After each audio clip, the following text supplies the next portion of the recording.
ஹரிஹி ஓம். ராதே கிருஷ்ணா. அறிந்து கொள்வோம் பகவான் நாமங்களை, தெரிந்து கொள்வோம் அதன் பெருமைகளை. பகுதி 112. இந்த பகுதியில் 119வது திருநாமத்தை பார்க்க போகிறோம். இது விஷ்ணு சகஸ்ரநாமத்தின் 13வது ஸ்லோகத்தில் வருகிறது. ஸ்லோகம் 13.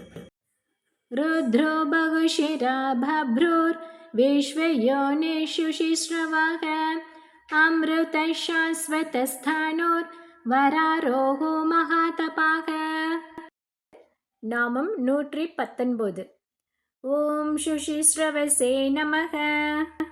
மங்கள வார்த்தைகளையே கேட்பவர் என்று இதற்கு பொருள். இதை ரத்னாகரன் என்ற வேடுவனின் வாழ்வில் நடந்த நிகழ்ச்சியிலிருந்து பார்க்கலாம். இந்த கதையும் நம் அனைவருக்கும் தெரிந்ததுதான். என்ன என்று பார்க்கலாம். சுமாலி என்ற வேடுவரின் மகன் ரத்னாகரன் என்பவன். அவன் அம்பெய்யும் கலையில் தலை சிறந்த வீரனாக திகழ்ந்தான். அவனுக்கு திருமணமாகி மனைவி மக்கள் என பெரிய குடும்பம் உருவான பின், குடும்பம் நடத்துவதற்கு போதுமான அளவு வருமானம் வேடுவ தொழிலில் கிடைக்காதபடியால் வழிப்பறி கொள்ளைக்காரனாக மாறினான். சில சமயங்களில் அவன் வழிப்பறி செய்யும் போது தங்கள் உடைமைகளை வழங்க மறுக்கும் மக்களை கொல்லவும் துணிந்து விட்டான். அப்படி இருக்கும்போது ஒரு நாள் ரத்னாகரன் ஒரு மரத்தடியில் இளைப்பாறிக் கொண்டிருந்தான். அப்போது ஒரு துறவி அந்த வழியாக வருவதை பார்த்தான். அவர் கையில் வீணை இருப்பதையும் பார்த்தான்.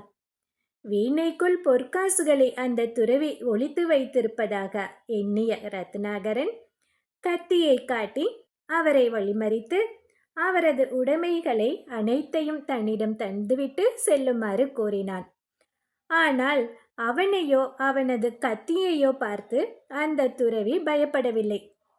இந்த வீணை மட்டும்தான் என்னுடைய சொத்து, வேண்டுமானால் இதை எடுத்துக்கொள்ளப்பா என்று கூறினார். தனது கத்திக்கு பயப்படாமல் நின்றபடியால் இவர் சாதாரண துறவியாக இருக்க முடியாது என்று எண்ணிக்கொண்டு தன்னை கைது செய்வதற்காக மன்னன் அனுப்பிய காவலாளியாக இருக்கக்கூடும் என்று எண்ணிய ரத்னாகரன் அவரை கத்தியால் குத்தி கொல்லப்போனான்.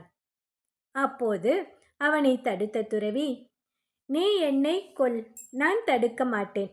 ஆனால் அதற்கு முன் ஒரே ஒரு கேள்வி உன்னிடம் கேட்கிறேன். நீ உன் குடும்பத்தை வாழ்விக்கத்தானே கொள்ளையடிக்கிறாய்?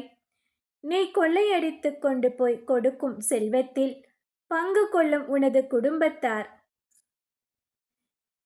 இதனால் ஏற்படும் பாவத்தில் பங்கு கொள்வார்களா? இதற்கு மட்டும் விடையளித்துவிட்டு என்னை கொல் என்று சொன்னார். இதை கேட்ட ரத்னாகரன் குழம்பி போனான். சிந்தித்தான். சரி, நீ இங்கேயே இரு, நான் வீட்டிற்கு போய் என் குடும்பத்தாரிடமே இந்த கேள்வியை கேட்டு அதற்கான விடையோடு வருகிறேன் என்று சொல்லி அவரை அங்கிருந்த மரத்துடன் கட்டி போட்டுவிட்டு சென்றான் ரத்னாகரன்.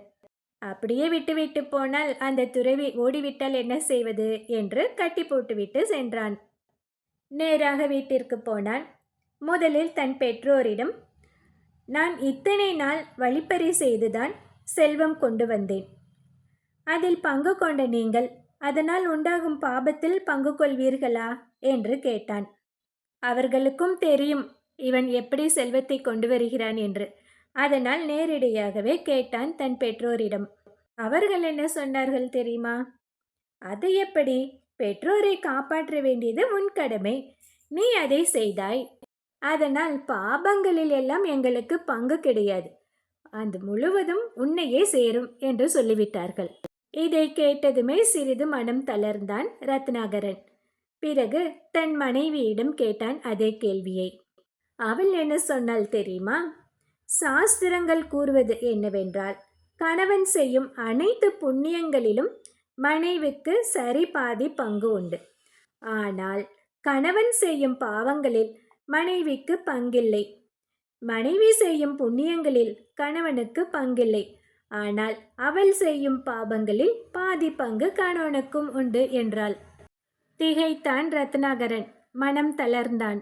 சரி, நம் குழந்தைகள் நம்மை கைவிட மாட்டார்கள் என்ற நம்பிக்கையுடன் என் குழந்தைகளாவது என் பாபங்களில் பங்கு கொள்வார்களா என்று புலம்பினான் ரத்னாகரன். அதற்கு அவன் மனைவி, இல்லை, 12 வயது வரை குழந்தைகள் செய்யும் பாபங்களும் உங்களையே சேருமே ஒழிய உங்கள் பாபங்களை அவர்கள் ஏற்க முடியாது, அவர்களை பாதிக்காது என்று சொல்லிவிட்டாள். உண்மையிலேயே வெறுத்து போனான் ரத்னாகரன். இவர்களுக்காகத்தானே எல்லாம் செய்தோம், ஆனால் இவர்கள் பாவத்தில் பங்கு கொள்ள மறுக்கிறார்களே என்று நினைத்து நொந்து போனான். நேராக துறவியிடம் வந்தான். அவரது கால்களில் விழுந்து நடந்தவற்றை கூறி அழுதான். தாங்கள் யார் என்று கேட்டான். அதற்கு அவர், நான் தான் நாரதன் என்றார் அவர். நான் இத்தனை நாள் பாபங்களே செய்து பாபியாகவே வாழ்ந்துவிட்டேன். இதிலிருந்து மீள எனக்கு வழி கூறுங்கள் என்று வேண்டினான். அப்போதவர், ராமநாமத்தை நீ ஜபம் செய், அது உனது அனைத்து பாவங்களையும் போக்கும் என்றார். ஆனால் அவனது வாயில் ராமநாமம் வரவில்லை. நாரதரும் எவ்வளவோ முயற்சித்தார், அவனுக்கு வரவில்லை.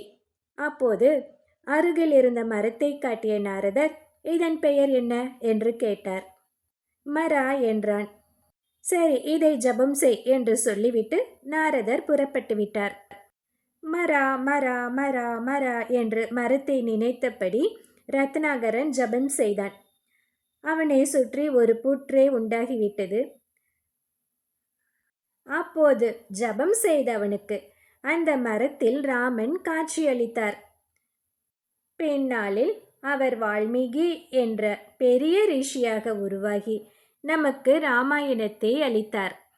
இதையெல்லாம் கைலாயத்திலிருந்து பார்த்து கொண்டிருந்த பார்வதி சிவபெருமானிடம், நாதா, அவர் மரா மரா என்று தானே ஜபித்தார், எப்படி ராமனுடைய தரிசனம் அவருக்கு கிட்டியது என்று கேட்டாள். அதற்கு பரமசிவன், தன்னுடைய அடியார்கள் எத்தகைய வார்த்தைகளை சொன்னாலும் அதில் உள்ள மங்களமான விஷயங்களை மட்டும் கேட்பவராக திகழ்கிறார் திருமால். இவன் மரா மரா என்று சொன்னாலும் அதை ராம ராம என்று சொல்வதாக ஏற்று ராமபிரான் அவனுக்கு காட்சியளித்தார். சுஷி என்றால் மங்களகரமான என்று பொருள். ஸ்ரவா என்றால் கேட்பவன் என்று பொருள். அடியார்கள் பேசும் வார்த்தைகளில் அமங்கலமான அம்சங்களை விலக்கிவிட்டு மங்களமானவற்றை மட்டும் கேட்டு அவர்களுக்கு அருள் புரிவதால் திருமால் சுஷிஸ்ரவாஹா என்று அழைக்கப்படுகிறார். இந்த 119வது நாமத்தை தினமும் சொல்லி வந்தால் அன்னப்பறவையை போன்று சாரமான விஷயங்களை மட்டும் எடுத்துக்கொள்ளும் உயரிய பண்பை திருமால் அருள்வார். அடுத்தது 120வது திருநாமம். ஓம் அம்ருதாய நமக. இதை அடுத்த பகுதியில் பார்க்கலாம். ஹரி ஓம்.